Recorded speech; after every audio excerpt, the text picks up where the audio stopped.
This is the Brownstone Center News Update for Tuesday, June 24th, 2025. Let's get into some news and information that you can use. World leaders are expressing cautious optimism that a fragile ceasefire between Iran and Israel will hold.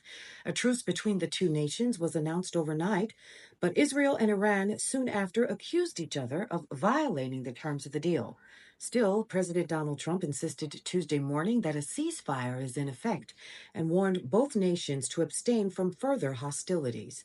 The events follow U.S. strikes on key Iranian nuclear facilities over the weekend and confirmations of casualties in both countries.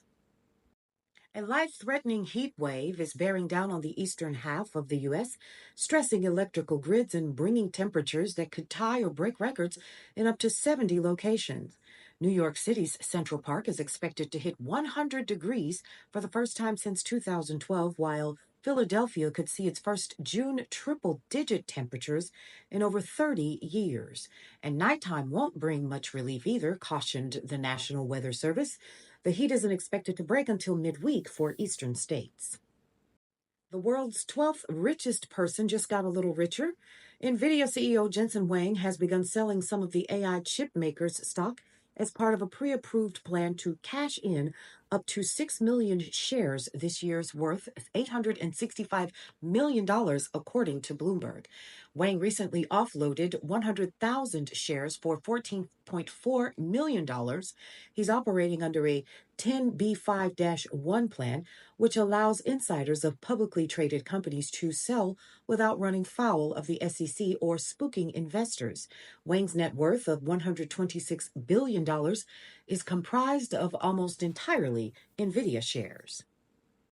Tesla's long-delayed robo-taxi service finally made its debut in Austin, Texas last weekend, but the company's autonomous vehicles are already drawing safety scrutiny. The National Highway Traffic Safety Commission says it contacted Tesla to gather information after social media videos appeared to show some of Tesla's driverless cars breaking traffic laws. A spokesperson for the city of Austin, Texas, said the city received no reports of any traffic incidents related to the rollout.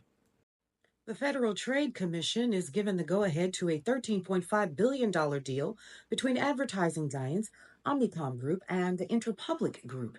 There's one condition, though. The combined companies refrain from collusion or coordination to direct ads away from publishers based on political or ideological viewpoints. The unusual provision comes as the FTC investigates whether advertiser boycotts of sites like Elon Musk's X violated antitrust laws. Should Omnicom's acquisition of IPG go through, it would create the world's largest media buying ad agency.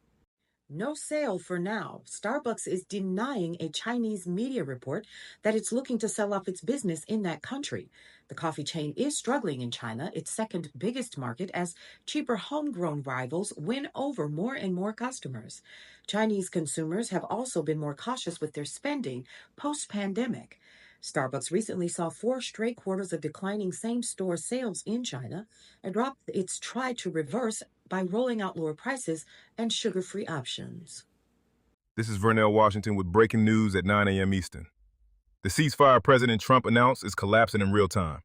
Trump is, quote, very unhappy with Israel and has ordered them, quote, do not drop those bombs.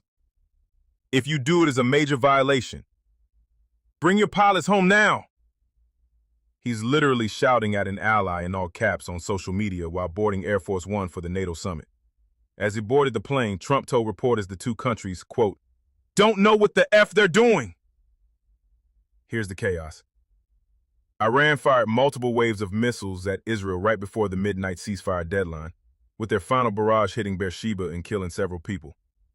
Israel's responding by ordering quote-unquote intense strikes on Tehran despite Trump's ceasefire order. Israeli Defense Minister Katz says he's ordered military strikes on Tehran, accusing Iran of ceasefire violations. But Iran denies launching any missiles after the deadline and says Israel continued attacking for, quote, an hour and a half beyond when the ceasefire was supposed to start. Trump spoke with Netanyahu this morning after his angry social media post, multiple sources confirm. He told reporters, quote, Israel, as soon as we made the deal, they came out and dropped a boatload of bombs, the likes of which I've never seen before. I'm not happy with Israel. The death toll keeps climbing. At least 950 people killed in Iran from Israeli strikes, 3,450 wounded. Iran's attacks have killed 28 people in Israel. Just this morning, Iranian missiles killed several people in Beersheba, with search and rescue teams pulling bodies from a 7-story building. Trump's posting frantically from Air Force One, quote, Israel is not going to attack Iran.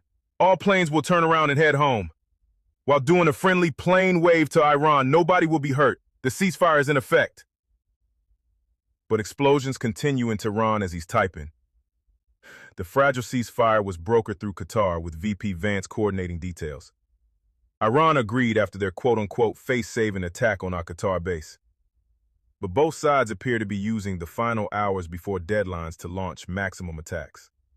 This is a ceasefire in name only, with both sides continuing to attack, while Trump desperately tries to hold it together from 30,000 feet. Stay tuned right here for more continuing coverage. Paulette will be live shortly to get your thoughts and talk to you. Keep it locked on brownstoneworldwide.com.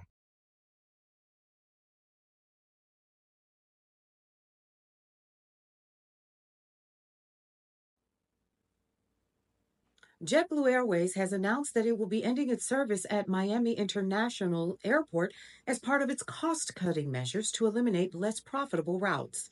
The last JetBlue flight out of Miami International is actually scheduled for September 3rd, according to airport officials. For more news and information that you can use, head over to brownstoneworldwide.com. Check out also Cityscape Radio for sounds you'll remember, as well as podcasts and information from Vernell Washington throughout your workday from the Brownstone Brief, also available on TikTok. Follow us also on Substack at The Brownstone Brief and Brownstone Worldwide on YouTube and Meta. Also, don't forget to follow us on all things Brownstone Worldwide, as well as Brownstone Living Magazine for the month of June. We'll see you around.